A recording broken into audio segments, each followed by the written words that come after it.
Señoras y señores, buenas noches, bienvenidos una vez más al Día Global, este espacio de análisis y de información sobre lo que sucede en el mundo.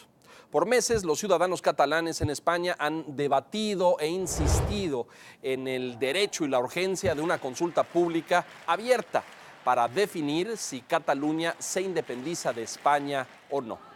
Es un debate que ha llegado al Congreso de los Diputados, a los actores políticos más destacados y a figuras de la intelectualidad española. Cuestiones sobre el pacto nacional, las regiones autonómicas, la identidad española han aparecido con frecuencia en estas discusiones. El presidente Mas de Cataluña, propulsor y defensor de la consulta, decidió cancelarla ante las presiones y los enfrentamientos con el presidente de gobierno español, Mariano Rajoy, que se niega él y el resto del gobierno a reconocer el procedimiento como válido para determinar la permanencia de Cataluña dentro de España. Arrancamos pues con el debate y con el análisis de nuestros expertos aquí en Aldea Global y lo invitamos a que se quede con nosotros.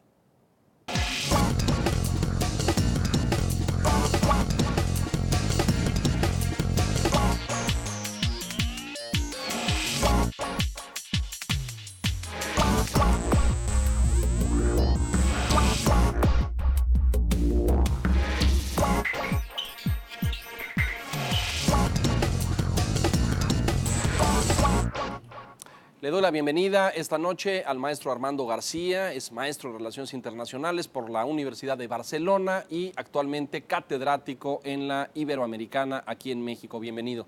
Muchas gracias, Armando, te agradezco mucho. Y le doy la bienvenida igualmente al doctor Alejandro Chanona, integrante del Centro de Estudios Europeos de la UNAM, la Universidad Nacional Autónoma de México. Gracias, doctor, bienvenido. Gracias a ambos.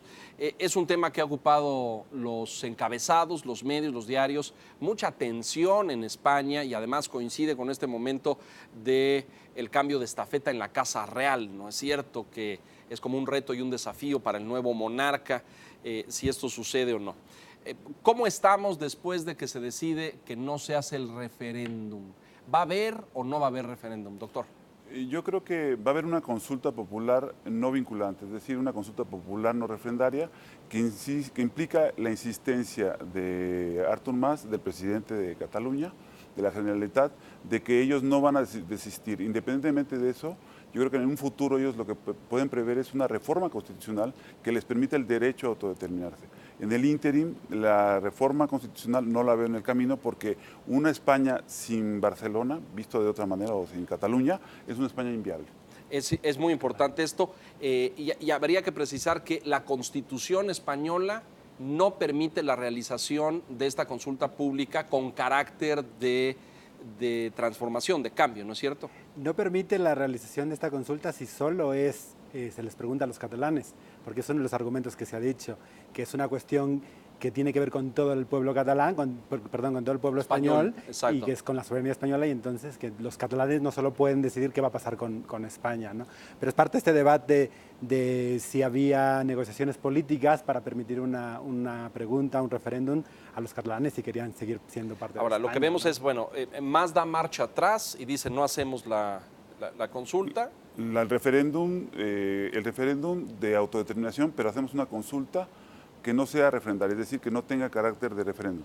Es decir, prácticamente pues, como una consulta pública a nivel de encuesta, ¿no? Sí. ¿Estaríamos de acuerdo más o menos así? Pero yo agregaría 2 puntos aquí. En los últimos años ha habido 2 consultas de este tipo, digamos ciudadanas, con una baja participación, ¿no? Que por eso hay un poco de miedo con este tipo de consulta. Pero en esta tercera, la sociedad civil catalana, que es impulsora del proceso, ha puesto un condicionante al presidente Mas de decirle, ok, te apoyamos en la consulta del 9 de noviembre, pero tú después tienes que convocar a elecciones para un nuevo parlamento. O sea, obligarlo un poco. Ya, de acuerdo. No. Lo que hemos visto en las calles de Cataluña, y es impresionante, en Barcelona, es una población muy numerosa, volcada en las calles, exigiendo con todo derecho, me parece, por lo menos la consulta, ¿no es cierto? Sí, porque además el pueblo catalán, que es uno de los PIB per cápita más altos de toda España y de toda Europa, claro. Sienten que la carga fiscal para mantener al Estado español es altísima. Dicho de otra manera, damos mucho a cambio de poco. Sí. Y este sentimiento cargamos a los asturianos, a los gallegos, por decir algo ilustrativo, Pero- es un fenómeno económico. Pero sí lo sienten, sí lo dicen. Que además se agudiza en el contexto de la zona, de la crisis del euro y de la Claro. economía, de las economías europeas. Ahorita, doctor, nos explica si le ayudamos al auditorio a entender por qué esto es parte del Pacto Nacional y de las regiones autonómicas, cómo las cargas fiscales y la contribución que cada Claro.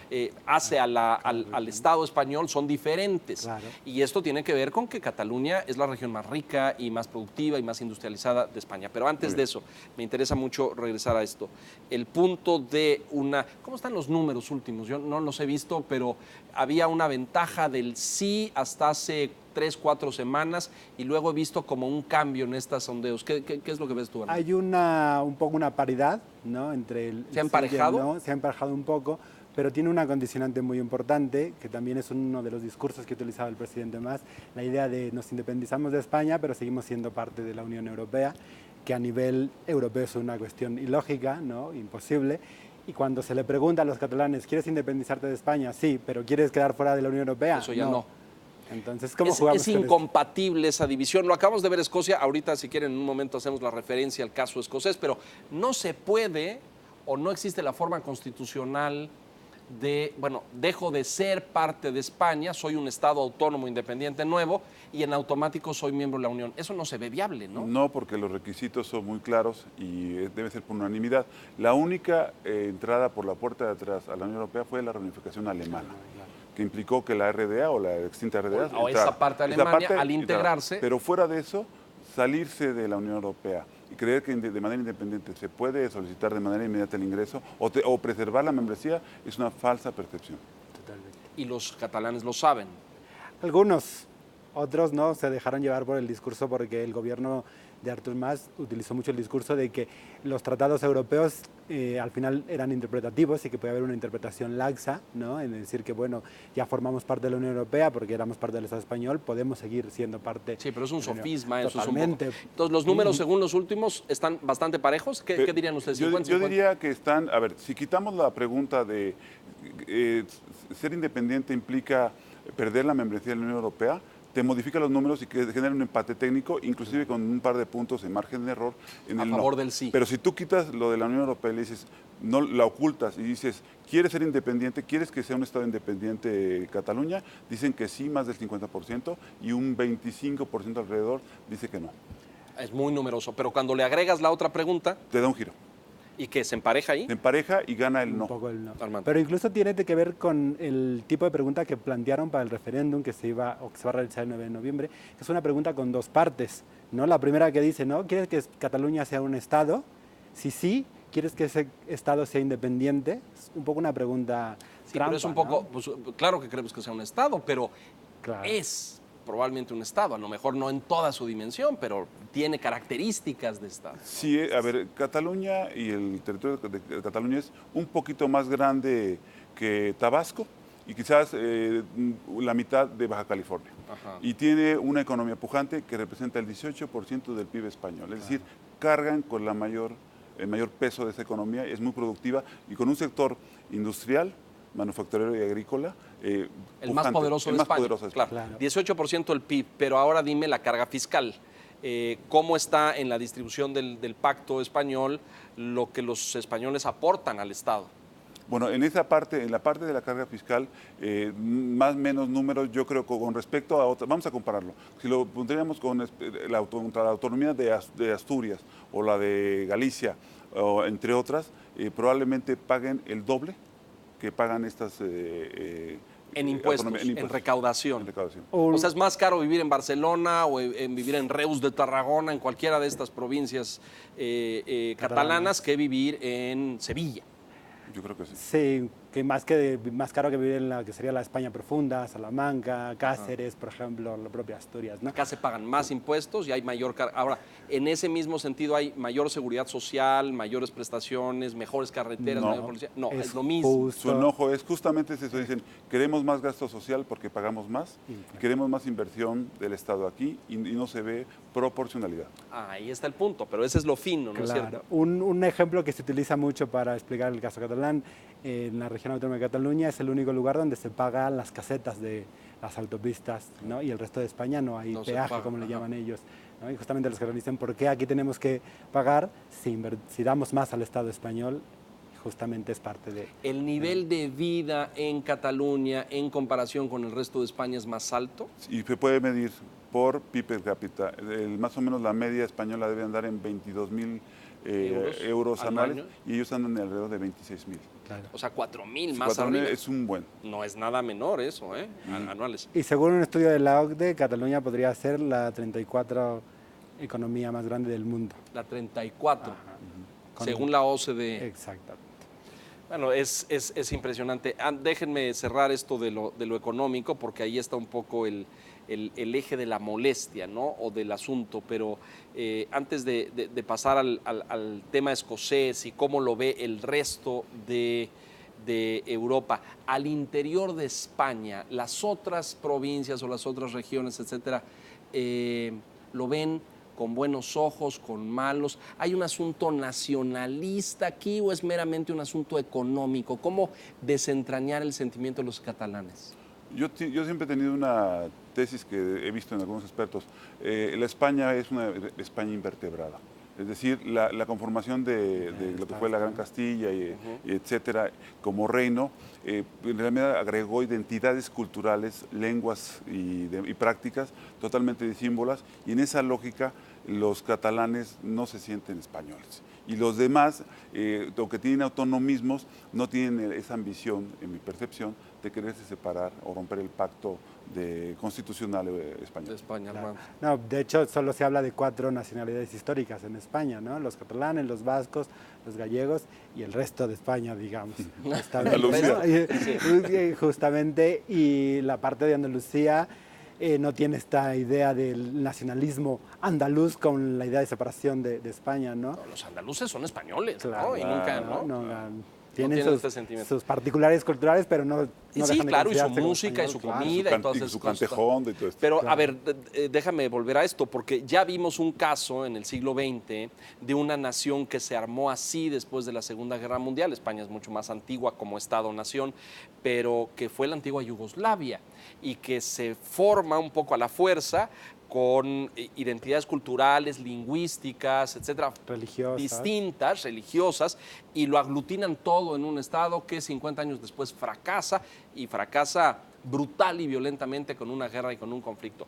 No porque piense yo que eso puede pasar en España, pero tú dirías que hay un símil ahí, es una entidad nacional conformada por diferentes identidades culturales, gastronómicas, lingüísticas incluso. En términos relativos de tiempo, de línea del tiempo, el Yugoslavia fue un suspiro. Si lo vemos en términos milenarios, los catalanes sostienen que ellos son parte de España desde el siglo XVIII. Las raíces más profundas van hasta el siglo XV. Y en esa lógica ha habido tiempo como para que ellos hayan logrado una forma de ser de hispana, por decirlo así. El tema de fondo es la modernidad. En esta modernidad donde ellos han logrado una zona de mucha riqueza, con bases muy sólidas, y han visto rezagada una Unión Europea, perdón, una España dentro de la Unión Europea, en donde se sienten que no se merecen el trato que tienen. Vamos a hacer una pausa, si les parece bien, y regresamos. Tú estudiaste ahí, Armando, y me parecía importante que compartieras con el auditorio si este tipo de sentimientos nacionalistas vienen de mucho tiempo atrás, o es algo que vienen de una década o de década y media. Vamos a una pausa. Esto es Aldea Global. Estamos hablando de Cataluña y de este desafío de su permanencia en España. Aún no regresamos enseguida.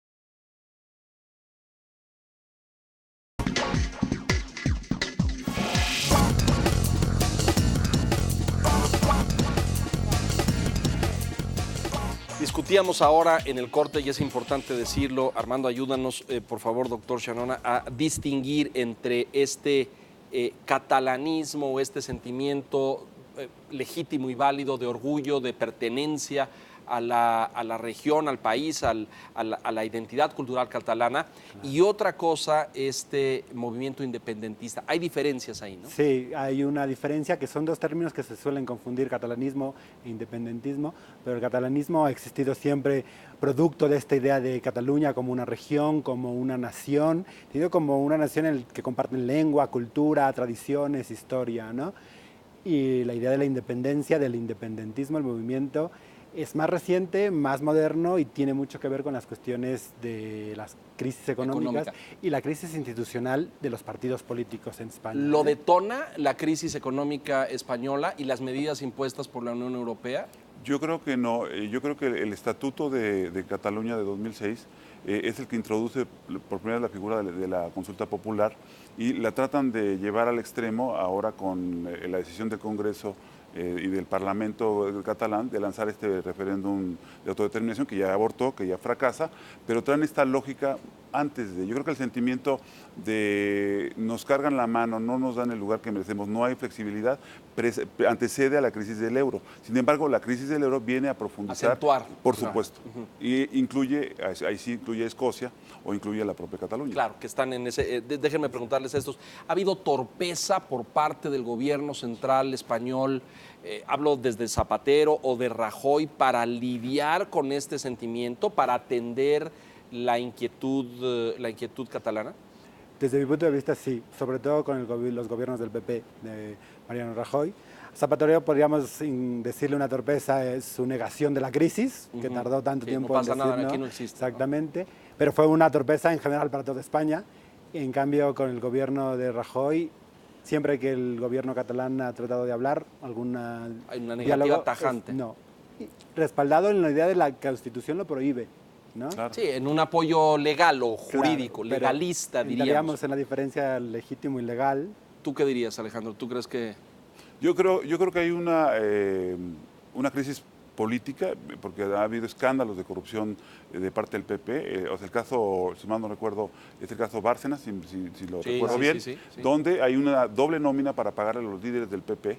Súmale a eso el manejo de la economía en relación a la crisis del euro reflejada en la economía española, donde la crisis de sobreendeudamiento es muy parecida a lo que pasó en Grecia, toda proporción guardada, Irlanda o Portugal. En ese sentido, me parece que si vemos un ciclo desde Aznar pasando por Zapatero, Rajoy no tuvo la habilidad de darle estabilidad a la economía y hoy en día tenemos los milenaristas, tenemos indignados y tenemos una sociedad enojada que obviamente donde son más ricos se sienten pues obviamente peor. Sí, ya hay más carga ahí. Si me permites agregar una cuestión que tiene que ver con los problemas de corrupción. El doctor hablaba de los problemas a nivel del Estado español, pero no olvidemos que al interior de Cataluña también hay uno muy importante que hoy está muy en boga, que es la familia del expresidente catalán. Sí, Pujol. Pujol, Sí, Jordi Pujol. Claro. Y ayúdenme a entender eso, porque no entiendo un nombre que es un poco la gloria política Era el héroe del catalana catalanismo, en este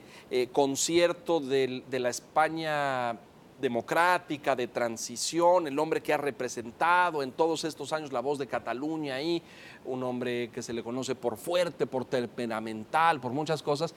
¿Por qué a estas alturas de la vida se baja del pedestal de la historia y confiesa esto? ¿Por qué? Hay un asunto, no me digas que, o sea, ya defraudé al fisco, escondí una fortuna, Claro. no pagué impuestos, nadie se dio cuenta. ¿Y por qué ¿Por qué lo confieso? No me digas que de repente sintió un llamado de la conciencia, es decir, algo pasa ahí o fue presionado. Yo creo que hubo razones de Estado. Generalmente los servicios de inteligencia Claro. de cualquier Estado que tiene seguridad tiene expedientes enormes de los grandes líderes y tratan de preservarlos mientras son emblemáticos. Pero si algún día se complica y si él decidió apoyar este autonomismo, esta separación, yo creo que le dijeron que tuviera la dignidad de confesar. Pero es que tú lo has dicho, la figura del catalanismo, de la transición, hasta hace pocos años, ¿no? Jordi Pujol gobernó Cataluña es durante emblemático, más de Jordi, en 20 todo años. este proceso Claro, de los por últimos 20, supuesto. 25, 30 años. Lo recuerdo desde sentado con Felipe González, Claro, ahí, ¿no es cierto? claro. Pero das una pista ahí importante, es decir, él inclinó o manifestó su apoyo por esta tendencia independentista de más y el Estado español le dice, aquí tienes este guardado. Yo creo que en términos reales, por los problemas de falta de transparencia y las opacidades que hay en estos momentos en España, para mí no es una hipótesis desechable. ¿Esto afecta el movimiento, sienten ustedes, o afecta el ánimo catalán? Yo creo que sí, porque al final un poco da el traste con el discurso de sin España seríamos diferentes, nos sería diferente, ¿no? Porque es que el discurso de, pues aquí también tenemos, como hay corruptos en Madrid, los hay corruptos en Barcelona, ¿no? Acá también tenemos nuestra cuota. Sí, la sociedad civil catalana ha intentado desvincular, ¿no? Una cosa son los políticos catalanes y sus problemas de corrupción y otra cosa es el sentimiento nacionalista. Durante muchos años se hablaba de esta como dignidad o de estos políticos catalanes impecables, de un discurso coherente, y ahora se les ha caído la figura más emblemática. Por cierto, no sé si vieron la noticia, pero uno de los hijos hizo una transferencia de 3 millones de euros a México en los días recientes, en cuanto sucede algo ahí y él hace una transferencia y los invierte en México. Pero hoy, como todo esto es tan público, ¿no? Y se sabe, hoy ya lo están informando. Bueno, yo adicionaría a eso el caso de Iñaki y de la crisis de la corona, donde finalmente yo creo que la salida del rey, más allá de sus dislates y sus asuntos personales, tiene que ver mucho con la corrupción que hubo para usar el nombre de la corona y hacer negocios en nombre de ella. Esto me parece muy importante, doctor, y hay que especificarlo. La crisis de la familia real y de la corona española, porque este sentimiento antimonárquico que creo que ha existido en España desde que partió Franco y de toda la etapa de la transición democrática, ha habido ahí un sustrato y se decía que España era juancarlista, ¿no es cierto?, que querían y defendían ante todo a su monarca, pero que eran antimonárquicos, ¿no? Era como un poco contradictorio, pero a favor del rey, en contra de la institución. Y ahora que el rey ha cometido todos estos, creo que fuiste muy diplomático, querido doctor, en decir dislates, porque el señor realmente creo que no solamente perdió la corona, perdió la testa, perdió la cabeza, se fue a vivir a Londres, pidió el divorcio, se fue a vivir con la novia, o sea, en fin. Pobre Felipe, me parece, sí, porque le ha dejado un paquete. ¿Cómo explica Felipe la conducta de su papá? Es así como, bueno, pero ¿eso ha afectado? ¿Tú crees que ha incendiado o ha causado algunos sentimientos para avivar el sentimiento independentista en Cataluña, Armando? Está muy relacionado porque Cataluña siempre ha sido más antimonárquico que el resto de España, ¿eh? Incluso Barcelona pues, se identifica como una ciudad republicana antes de la dictadura de Franco y la defensa de los valores republicanos, ¿no? Claro. E incluso hay muchos catalanistas que han optado por la idea de la independencia porque no quieren la monarquía, ¿no? Si ellos les plantearan una república española federal, estarían muy contentos, ¿no? Se podrían, exacto, más a favor. Entonces la idea de la monarquía... Bueno, de hecho he visto ahora al rey Felipe VI yendo recurrentemente a Cataluña como para tener una presencia ahí. ¿Este sentimiento, en tu opinión, ha causado mayor fuerza en el movimiento independentista? Yo creo que es digamos que es la cereza del pastel. Es decir, la base fundamental, yo me quedo con en lo económico. Tesis, en lo económico y con un sentimiento que precede al tema de la crisis del euro y de la crisis de la economía española, pero digamos hay una serie de temas que en la coyuntura llevaron a esta situación de desafiar al Estado y al pacto constitucional. Sabían que lo iban a perder. El artículo 149 es explícito. Un referéndum de ese calibre está reservado exclusivamente al Estado español. Pero entonces, ¿por qué más ha insistido en esto? Yo creo que fue retórico. Es una estrategia. Es decir, mete un artículo muy vago en el estatuto y cuando le gana en el Tribunal Constitucional Rajoy a Mas, él decide sacar la ley de consulta popular, mete un artículo totalmente inconsistente que es el 122 y quiere violentar el espíritu de la Constitución que le prohibía lo que ya es un hecho. Para terminar de armar el rompecabezas, porque se nos acaba el tiempo. Uno, el elemento económico, la crisis económica, la crisis del euro, la carga fiscal y este sentimiento de injusticia desde los catalanes para el resto del Estado español.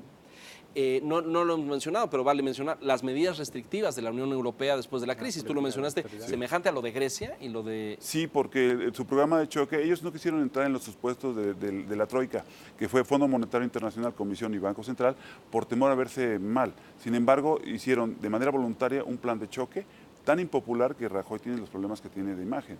Gravísimos. Y ahí a lo mejor de forma tangencial, ¿Escocia juega o no juega en Escocia? Lo que pasó en Escocia y el ejemplo escocés, ¿es una lección, es un espejo para los catalanes o no? ¿Qué piensas? Yo creo que ellos quisieron verlo como un espejo, pero no es una lección porque son casos diferentes, simplemente porque Londres sí negoció con Edimburgo y Madrid no ha negociado con Barcelona. ¿Pero qué ¿no? es esto? ¿Una cerrazón de Rajoy o pensar la Constitución va a pasar por encima de todo? Yo sí vi a Downing Street y a todo el gobierno británico en una actitud de concesiones, prestaciones, cambios de tarifas, cambios fiscales, es decir, haciendo un esfuerzo. No veo eso en... Si lo quiere capitalizar más en una lógica, porque la lógica sería que fracase el referéndum y haría lo mismo que el escocés, Salmond. Renuncias al día siguiente. Bueno, con toda dignidad. Pero si tuviera un paquete fiscal para un nuevo trato, puede negociar. Yo no he visto esa agenda oculta. No se ve. Lo que sí es insistir en que por lo menos la gente salga del 9, aunque sea como una especie de catarsis, a decir que quiere un Estado independiente catalán. Yo solo agregaría aquí que posiblemente a más se le pueda salir de las manos porque la sociedad catalana le he puesto esta condicionalidad de te apoyamos el 9, pero después elecciones que las quieren manejar como unas elecciones plebiscitarias, ¿no? Que gane la mayoría independentista. Claro. De hecho, el socio de gobierno de Mas, que es la Esquerra Republicana Catalana, ha dicho, no nos dejan votar, vamos por la declaración unilateral de independencia. Y las malas noticias es que la Unión Europea no va a permitir este tipo de fracturas. Muy bien, bueno, se nos acaba el tiempo, nos tenemos que ir. ¿Va a haber consulta? Ciudadana, sí. Sí, sin que sea vinculatoria. Correcto, muy bien. Doctor Chanona, bienvenido siempre, muchas gracias. Armando, muchas gracias por estar aquí. Y gracias a usted, le agradecemos su presencia, su compañía. Ojalá y hayamos contribuido a esclarecer un poco este complejo sentimiento catalán allá en España. Muchas gracias y muy buenas noches.